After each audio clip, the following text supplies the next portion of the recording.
découverte de toute autre chose qui concerne la mode. Aujourd'hui, nous allons principalement découvrir un métier qu'on ne connaît pas. Exactement. Celui de conseillère en images. Et rien que pour vous, nous allons nous entretenir avec Sina. Bonjour Sina. Bonjour les jumelles. Comment allez-vous? Je vais bien. Désolée pour le sourire, on est en train de juste avant. Alors Sina, vous êtes coach en images. En quoi consiste ce métier et pourquoi l'avoir choisi? Alors mon métier consiste simplement à apprendre à mes clients comment gérer son image en 3 points principaux. Le vestimentaire, qu'on appelle très souvent le relooking, donc les vêtements, les accessoires, la coiffure, le maquillage quand il s'agit des femmes, le soin de la peau, la barbe pour les hommes, comment nouer une cravate. Donc que l'on soit un homme ou une femme, les points sur lesquels nous allons travailler vont un petit peu différencier, mais c'est essentiellement ça. Ensuite, on va travailler également la posture, c'est-à-dire le corps, comment je me tiens, si je suis devant une tribune et que je prends la parole, si je n'ai pas la carrure qui va avec ça, finalement je suis un petit peu en décalage avec ce que je vais dire. C'est donc le 3e point, le discours.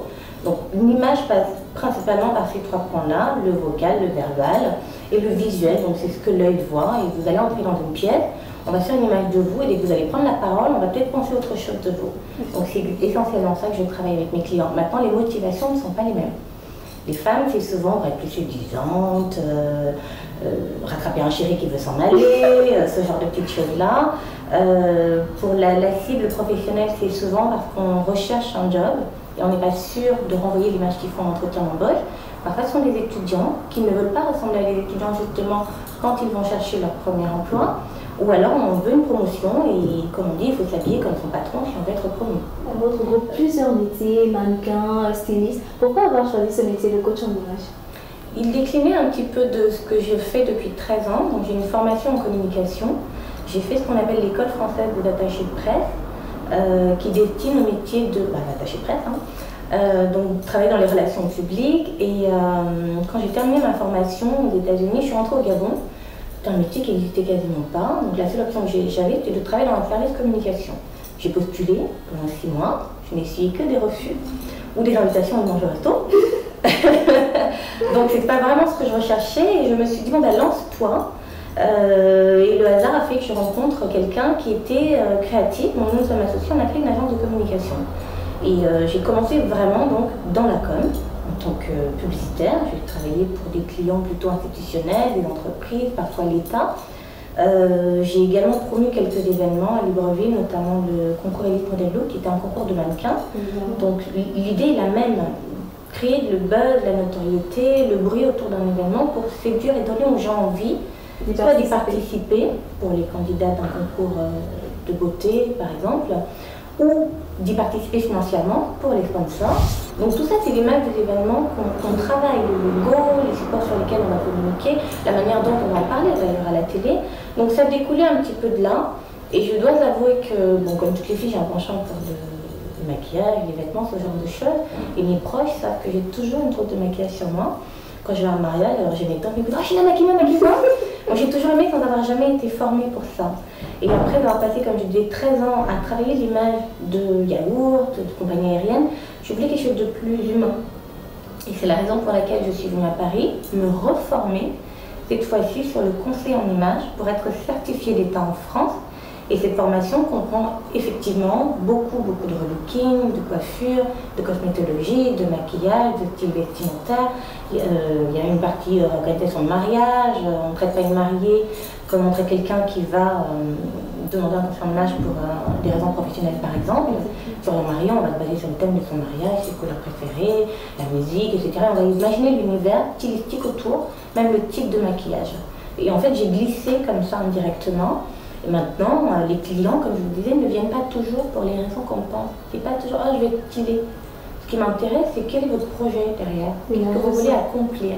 Cette image va vous servir à quoi? Et c'est là que ça devient excitant. Donc 70% de mes clients restent des professionnels qui viennent pour des raisons professionnelles. Même quand il s'agit des femmes, ce sont essentiellement des chefs d'entreprise ou des personnes qui veulent se lancer, mais elles doutent d'elles. Et au bout de 3, 4, 6 mois de coaching, quand elle se voit dans son tailleur, le petit sac qui va bien, ses dossiers en main, et elle voit une businesswoman, elle parle comme une businesswoman, elle se tient comme une businesswoman, je comprends que ma part du travail est terminée et ce n'est qu'à elle maintenant de réaliser ce qu'elle m'a dit qu'elle voulait accomplir. Le métier de coach en image est un métier très peu connu en Afrique. Alors China, les clients qui viennent solliciter vos prestations sont des Européennes ou des femmes noires? Et j'ai de tout. Alors généralement dans les ateliers c'est un mix. Et puis on va dire que ce serait du 60-40 voire 65-35, 65 allant à la population afro. Après, comme je disais, les motivations sont essentiellement professionnelles. Très peu, je pense j'en ai peut-être deux, sont venus vraiment pour je vais apprendre à me coiffer, me maquiller, etc. Mais attention, même quand la personne vient pour des raisons professionnelles, c'est mon métier de voir, je sais pas, elle a un bac plus 5 en finance, elle va intégrer une banque, mais elle ressemble à une étudiante, qu'elle, avec des chabas, son look bien à elle, d'étudiante, Valérie, le petit pantalon mal coupé, le pull. C'est pas ça une banquière. Je veux qu'elle ressemble à une gestionnaire de compte, comme quand vous rentrez chez la Générale, BGFI. Il y en a, moi je me souviens, quand je suis au Gabon, il y avait une dame qui travaillait à BGFI. Chaque fois qu'elle passait, quand j'étais avec elle, oh là là, qu'est-ce qu'elle est belle! Mais je voulais que ce soit ma gestionnaire. Rien que pour ça, je trouvais tellement chic, tellement apprêtée. Il y a quelque chose de très strict dans certains métiers, notamment la finance, la banque, les assurances. On doit être toujours en tailleur, chemise, grise, bleu marine, noir, blanc. On peut se permettre très très peu d'écart.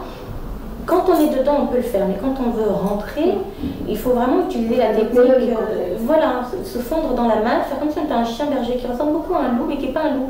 Mais s'il veut que la meute l'intègre pour pas qu'il meure et de faim et de soif dans la forêt, tout ça, il doit commencer à ne plus aboyer, mais je sais pas comment on dit le loup, d'ailleurs ululer ou quoi, mais vraiment comme un loup, il doit le plus possible, et c'est ce qu'il faut faire généralement.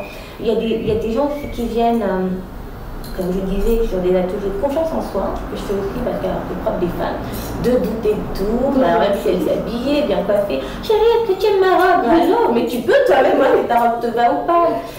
Et généralement, ils disent oui, t'es belle comme ça. Mais en fait, ils s'en foutent complètement, c'est pas son problème. Seule une robe en paille, ça passe très bien.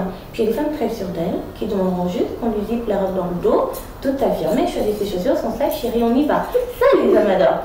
Donc on le travaille aussi, la confiance en soi. Et là, c'est quand même une population qui est beaucoup plus occidentale, parce que les histoires de stress, d'angoisse, sont pas tellement propres à la culture africaine. Bon, quand on est ici, oui, on joue un peu à ça, ou d'ailleurs on se perd dedans, hein, parce que le foie, les problèmes, la galère, le fait de pas payer, etc. On finit par être déprimé à un moment donné, mais c'est pas généralement ce que la population afro recherche. Alors sinon, vous organisez beaucoup d'ateliers sur Paris, vous avez des hommes, des femmes, des Européens comme des Blacks. En quoi consistent vos ateliers? J'ai des ateliers très stylistiques, donc des ateliers sur le style vestimentaire. L'idée est de permettre aux gens d'avoir les clés pour trouver son style. Finalement, c'est très facile. Hein. Ça met du temps. Ouais, je suis encore en train de chercher un peu le mien. Mais j'ai commencé à trouver des choses que j'aime vraiment. Vous m'auriez vu il y a 3 ans au Gabon, en Pagne, impossible. Aussi, j'ai un mariage coutumier. Aujourd'hui, si vous êtes familière de mon blog des conseils de China, une semaine sur 2, je porte du pagne. Mais avec une fierté comme pas possible. Quand je déambule dans les rues de Paris en pagne et que les gens se retournent, parfois curieux, amusés ou vraiment font des compliments, je suis très très fière. Parce que je me rends compte de plusieurs choses. Un, ça me va. Vraiment. Ça me fait me sentir encore plus africaine. Pas que gabonaise, vraiment plus africaine parce que souvent je porte des vêtements de créateurs gabonais, mais bon, il y en a si peu ici. Je vais être très souvent habillée par des gens d'Afrique de l'Ouest, du Cameroun voisin, notamment Imana ici, dont j'adore le travail. Aujourd'hui, je porte Natacha Bako, c'est un pantalon tout cas plus moderne, mais il est flamboyant, bien coupé, taille haute comme je les aime. Pourquoi j'irais mettre ça dans Zara et pas chez elle? Deuxième raison pour laquelle je prends tant de plaisir, parce que je me dis que je soutiens une économie qui est encore vraiment, vraiment microscopique, et ces gens ont besoin de nous. Même l'argent qu'on peut mettre dans une séance de ciné entre amis, entre le popcorn, le machin, le film, le taxi, etc. Parfois, il vaut mieux aller l'investir dans ce genre de micro-industrie. Il y a des gens qui fabriquent aujourd'hui des produits capillaires, du maquillage, des vêtements, des tableaux originaires d'Afrique ou inspirés par l'Afrique. C'est une grande fierté parce que je me dis, je rejoins un mouvement et de la même façon, j'ai des clients qui m'ont dit, je cherchais un coach en image sur internet, j'en ai trouvé 3-4, vous étiez la seule noire, je vous ai choisi, bon bah ok, on va pas dire non, mais pas par communautarisme, mais parce que comme je disais, si elle est noire, je la comprendrai plus. Quand elle va me parler de problèmes de noir, genre j'ai trop le bodge, ou alors j'ai pas assez de bodge, oui, si on va dire ça et me conseille en image blanche, elle va pas comprendre. Exactement. Pas le mot budge, mais que voilà, en quoi c'est un problème de ne pas avoir de fesses. Le top ici, c'est de ne pas en avoir. C'est la norme. Moi, je vais comprendre en disant oui, tout à fait. Et je vais lui apprendre comment donner un sentiment de derrière plus rebondi grâce à des coupes de vêtements, grâce à des matières et grâce à des sous-vêtements astucieux. Donc comme quoi, avec les bons habits et puis les bons réflexes, on trouve toujours une solution à tout et les ateliers vestimentaires servent à ça. Les autres sont strictement professionnels. Si vous avez une entreprise, vous n'arrivez pas à trouver de clients, venez me voir pour ça. Vous avez des clients, vous gagnez de l'argent, mais vous dépensez pour tout sauf dans l'entreprise, vous ne l'investissez pas. Là aussi, je coach des gens dessus. Ou alors vous avez une idée ou 1000 idées. Et vous n'arrivez toujours pas à vous lancer. Je vais être maquilleuse, je vais être animatrice télé, je vais être mannequin, je vais être autre chose. C'est tout ça. En plusieurs séances de travail, je vais vraiment faire vomir toutes les idées possibles. Oui, mais c'est là, mais pourquoi pas ci, mais pourquoi voilà. Ils ont une méthode de travail, très inspirée d'ailleurs de la maïeutique en philo. On re-questionne tout. Oui, mais pourquoi pas ceci, oui, mais pourquoi vous avez dit, mais pourquoi. Et à la fin, la personne se rend compte elle-même des incohérences, des choses qui sont plus viables, etc. Couplées avec des chiffres, un bon business plan, elle finit par se lancer. Alors Sina, quels sont les éléments indispensables dans la garde-robe d'une jeune fille? Alors le point de départ que je donnerais à toutes les personnes qui veulent travailler leur style, ça prend des années pour le trouver, parfois l'aide de professionnels, c'est commencer en ayant des basiques. Et le meilleur exemple que je peux vous donner, quand vous êtes étudiante par exemple, votre cuisine n'est pas aussi équipée que celle de votre maman. Donc vers la trentaine, il faut avoir une garde-robe un peu plus complète en termes de basiques. Généralement, une étudiante va avoir une jeune fille, une marmite pour faire bouillir un peu, une poêle, 2 verres qui ne se ressemblent même pas. Vous allez dire que tu as une passoire, peut-être elle aura la passoire, mais pas le tamis. Donc il y a des choses qui manquent. Et puis une vraie femme, entre guillemets, qui a une vraie cuisine équipée, alors elle a tout, le mixeur, le machin, le fait-tout, le rouleau à pâtisserie, le pilon, le petit pilon pour les légumes, le mixeur pour ça d'ailleurs. Donc c'est plus facile pour elle de cuisiner pour 2, pour 4, pour 1000. C'est la même chose. Si vous avez les basiques, ensuite les autres pièces, ce ne sont que des accessoires en plus qui vont nourrir votre garde-robe. Les basiques, il peut en avoir en 10 et 15. Je viens de limiter à 10, que je vous ai sorti aujourd'hui. Le premier, pour moi, le plus important, parce que c'est souvent le plus cher, c'est une veste noire. D'avoir une bonne veste noire, de bonne facture et bien coupée, qui correspondent à votre morphologie. Il y a des coupes de veste, en veux-tu, en voilà. Il faut en essayer plusieurs, ou alors connaître la morphologie et savoir la veste qu'on cherche, qui tombe bien et qui ne fait pas moins cher, comme on dit. Quand elle tombe aussi bien et que la matière est noble, c'est souvent de la laine, avec super 100, 120, etc. Les vestes sont pas en coton, hein, généralement. Que vous avez ça, quoi que vous portiez, la veste va rajouter du chic. Même si vous portez un jean et un t-shirt blanc et des ballerines. Une belle vêtement par-dessus, vous êtes tout de suite chic. Vous rajoutez un petit bijou, vous mettez une brosse sur la veste, un petit rouge à lèvres comme aujourd'hui, c'est encore plus chic. On a tout de suite envie de s'acheter une veste. T'en as, Ariel, moi j'en ai pas. Moi j'en ai Vous plus. pouvez les échanger. C'était vraiment, je voulais vous les montrer parce que souvent quand on voit, la mémoire se souvient mieux. Donc on a parlé tout à l'heure d'une veste noire. Là on a un exemple de veste noire toute simple. Comme je disais, les vestes féminines doivent être un peu centrées. On voit le travail ici sur le dos, mais voilà. Une veste noire basique, je peux la porter le jour le soir, pièce numéro 1. Ensuite, le pantalon noir que je peux évidemment porter avec ma veste. Ça me fait donc un tailleur tout de suite. Que je peux porter aussi tout seul avec une chemise. Un peu garçon. Voilà, rentrer, nouer comme je veux. Et avec cette veste, je suis donc en costume, un peu cravate comme les hommes. Par exemple, elle met les cravates, une cravate sur une femme. Yves Saint Laurent, c'est ça? Oui, tout à fait. Yves Saint Laurent a été le premier à créer le smoking pour la femme. Et il fait encore jusqu'aujourd'hui de très très belles vestes pour les femmes et des pantalons taille haute. Un petit peu comme les pantalons d'équitation, mais ça tombe magnifiquement bien et surtout ça coûte un bras. Donc, quand on peut, oui. Sinon, on trouve un beau pantalon noir, une belle veste et une chemise blanche, on fait son Saint-Laurent à soi. Ensuite, on a parlé de la jupe droite, c'est une petite jupe, je crois que c'est une jupe de chez Zara, oui, Zara. Confirmé? Zara. Qui fait une très belle jupe crayon. Elle est très jolie, je crois que je l'ai depuis 6 ou 7 ans, elle a même des petites poches. Donc avec une veste, quand on a des jolis formes, alors qu'est-ce que c'est chic et féminin, une paire de carquois noirs, on est parti, je peux rajouter la veste dessus ou pas. Un jean brut, juste pour que vous voyez la couleur vraiment foncée, pas le jean clair. Je peux le porter avec cette chemise et je mets ma veste par-dessus, ça ira toujours très bien, comme avec un t-shirt, même un débardeur, c'est voilà, la version décontractée. Et la dernière pièce donc, la robe noire, on laisse une petite robe un peu trapèze, c'est celle qui va à ma morphologie. Il y a des petites poches, vous remarquerez la plupart de mes vêtements, des petites poches comme ça, parce que je suis très bien dans les poches. C'est des détails après qu'on apprend à connaître, un petit décolleté moyen, en V, avec un petit côté bimatière, mais robe simple. Je le disais aussi, on peut porter sa veste noire avec une robe noire. Et là, on a un look vraiment... Un autre rendu. Voilà, un autre rendu. Donc, quand on n'a peut-être pas de pantalon et qu'on a une veste noire, ça peut toujours servir, surtout pour une occasion professionnelle. Ensuite, pour harmoniser, accessoiriser tout ça, donc moi, ça c'est mon sac va-t-en-garde de tous les jours. Donc, souvent, comme j'ai des couleurs un peu austères, sobres, noir, blanc, gris, machin, une petite touche de couleur. Le rouge est très féminin, une bouche rouge.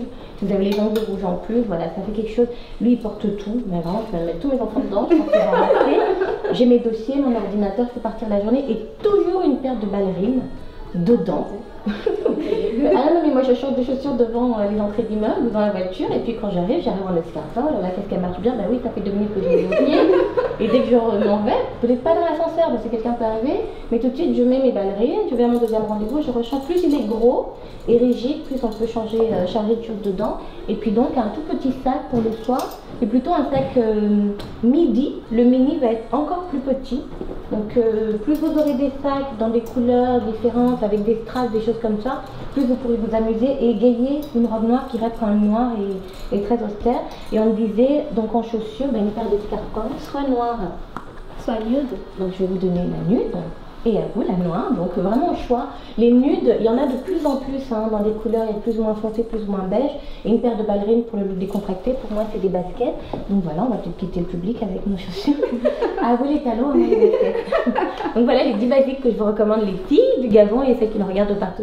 Et Amiel, on va essayer un peu de redire les 10 basiques pour que les filles sont... Pour être sûr que vous avez bien compris, numéro 1. La veste. Numéro 2. La chemise. Regarde pas. Numéro 3. Le pantalon. Numéro 4. La robe noire. Numéro 5. Le jean. Brut. Numéro 6. Le sac. Gros. Oui. Numéro 7. La petite pochette. Pour le soir. Oui. Pour le soir. Il me manque un vêtement. Numéro 8. La jupe crayon. Indispensable. Numéro 9. Les escarpins noirs ou nude. Numéro 10. Les baskets. Ou une paire de ballerines. Ah, vous les très bonne élève. Alors sinon, vous portez beaucoup de stylistes africains, on voit beaucoup en campagne sur le blog ou même sur Instagram, donc compte Facebook. Alors nous avons sous nos yeux le choix de vos créateurs. Préférés, oui, mes chouchous, j'en ai sélectionné 3 pour vous. Alors je voudrais commencer par celle-ci. C'est uniquement une jupe, donc c'est une jupe poisson, appelez-la comme vous voulez, qui a eu un carton fou sur Instagram. Et j'étais très honorée parce qu'elle a été faite par une compatriote, Angèle Coutin, qui est une styliste que j'adore, vraiment fait du très bon travail, que j'aime au point qu'elle a cousu une robe de mariée. Oh my god. Pas traditionnelle, civile. C'était une robe absolument magnifique, c'est comme ça que j'ai rencontré Angèle, j'ai eu le coup de foudre pour un de ses défilés en 2005. Et j'ai su, voilà, commencer, c'est cette robe-là que je vais porter, mais elle l'a personnalisée. Jusqu'à présent, c'est une longue histoire d'amour entre ses créations et moi. Donc cette jupe Angèle Coutin fait partie de mon best-of. Et je voulais absolument la montre gabonais. Angèle est d'ailleurs à Libreville. Il y a d'autres stylistes que j'adore au Gabon, Chouchou Lazare bien évidemment. J'aime beaucoup Skiamoto également, qui est en train de monter de plus en plus. Je fais un travail magnifique qui rappelle beaucoup celui du Manaïsi d'ailleurs, dont vous portez une des créations. Donc c'est un pantalon de sa dernière collection. De Sanda. Un coucou à Iman.